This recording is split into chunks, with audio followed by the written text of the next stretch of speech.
and despair of war, a light is shining in Gaza. A former terrorist who turned to Christ reports that Gaza's Christians are serving their community, and Jesus is appearing to people in dreams and visions. Amid tragedy and suffering, God is intervening in war-torn Gaza. About 200 Gazans gave their heart to Jesus in one lump sum because the Lord appeared to them in visions and dreams. And they were hugging each other and rejoicing, and realized that all of them had the same vision that each one of them had. War-torn places on earth, where fear and suffering have become a daily reality, something unimaginable is happening, something that is changing lives forever. Gaza. A name that echoes with history, conflict, and tears. For decades, this narrow strip of land has been a symbol of pain. But in the middle of despair, a light has appeared. Eyewitnesses are telling a story that sounds like something out of the Book of Acts. Men, women, and even entire families claim to have seen a figure, a man in white, appearing to them in dreams, visions, and even in person. Many say it was Jesus, the same Jesus who walked the shores of Galilee 2,000 years ago. They report words of comfort, miraculous healings, and messages of peace that pierced through the chaos of war. Many say it was Jesus, the same Jesus who walked the shores of Galilee 2,000 years ago. They report words of comfort, miraculous healings, and messages of peace that pierced through the chaos of war. And the result? Thousands are turning to faith, risking persecution, and boldly proclaiming that they have encountered the living Christ. This is more than just news. This is revival breaking out in one of the darkest corners of the world. Could this be the fulfillment of ancient prophecy? Could this be the beginning of a great move of God in the Middle East? Tonight, we take you inside the incredible reports, the stories, the miracles, the faith that cannot be silenced. Stay with us as we uncover how Jesus is appearing in Gaza and why thousands are finding hope like never before. It began quietly. One testimony here, another there. A farmer claimed a man in shining white appeared to him while he slept. When he woke up, his paralyzed leg was healed. Then came a mother's story.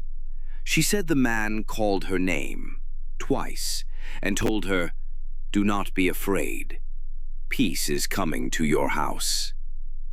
The next morning, her child's fever was gone. Eyewitness after eyewitness repeated the same chilling detail. It was Jesus, and he looked at me as if he had always known me. Local leaders tried to dismiss the claims, but the stories spread like fire. Across refugee camps, through city streets, from house to house, from heart to heart.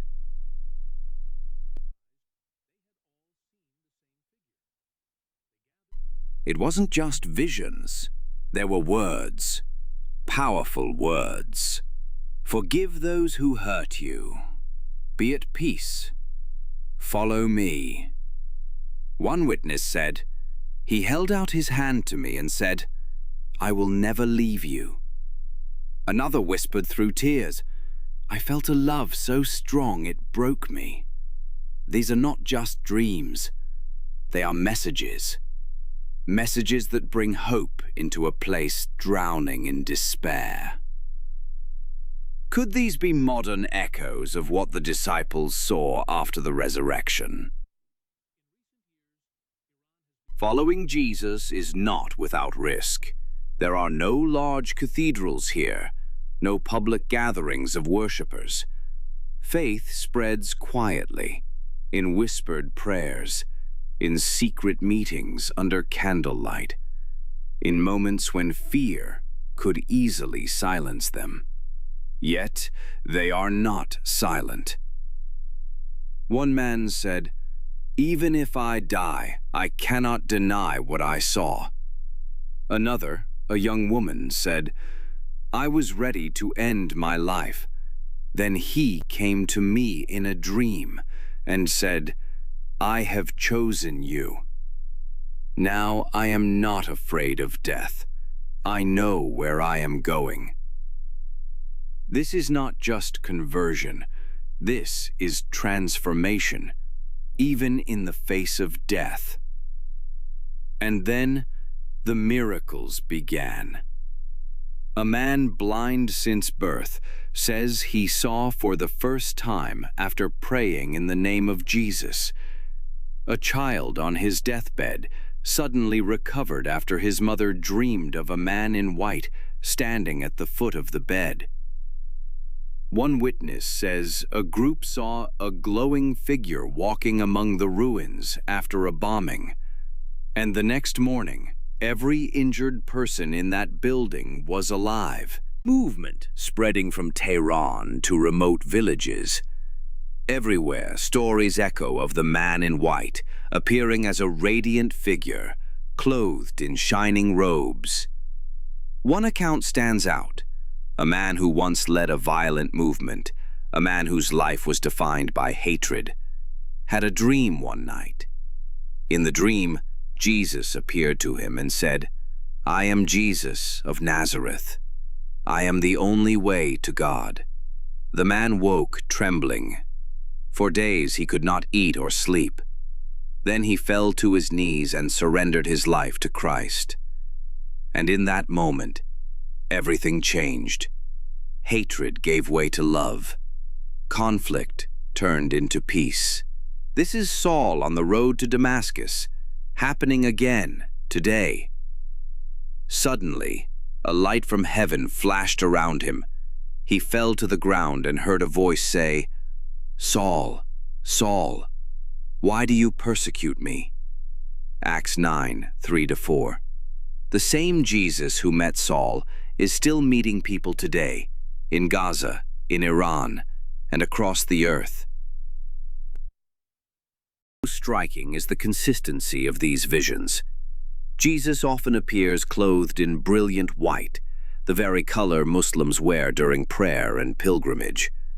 It's as though he is speaking in a language they already understand. People describe not just his clothing, but his presence. A presence so powerful, they say his voice carries both love and authority. His eyes, they say, burn like fire but radiate peace. And many testify that he calls them by name. No wonder such encounters lead to radical, lifelong change. But these conversions come at a cost. In Gaza, there are barely 1,000 Christians among 2.2 million Muslims. In Iran, believers risk losing their jobs, their families, even their freedom. And yet, the movement grows. Faith is not being crushed, it's multiplying. In Iran, the underground church spreads like fire. In Gaza, believers continue to gather secretly, whispering prayers through tears. Doctors are baffled. Neighbors are whispering. Could this really be happening? Are we witnessing miracles like the Book of Acts in real time? Gaza is no stranger to the Bible's pages. This was the land of the Philistines, where Samson tore down the pillars of their temple. This was a place of conflict, of giants, of battles. But the prophets also spoke of a day when the Spirit of God would be poured out on all flesh, on sons and daughters, on servants and slaves. Joel 2:28 says, "Your sons and daughters shall prophesy, your old men shall dream dreams, your young men shall see visions." Could it be that what was foretold is now unfolding before our very eyes? What if Gaza, a place of war, becomes a birthplace of peace? The story is no longer contained. It has leapt across borders, captured the attention of journalists, and ignited prayer movements around the world. Christians everywhere are praying for Gaza, for protection, for boldness, for revival. From America to Asia, from Europe to Africa, the cry is rising. Lord, do in our land what you are doing there. This is not just Gaza's story. This is the world's story. If Jesus can appear in Gaza, what might he do in your life tonight? He knows your name. He sees your pain. And his message to you is the same. Do not be afraid. I am with you. Lord, I pray for every viewer right now. Let them feel your presence. Let them know your peace. Let them encounter you in a way that changes their life forever. This is not just a story from Gaza. This is an invitation for you to believe,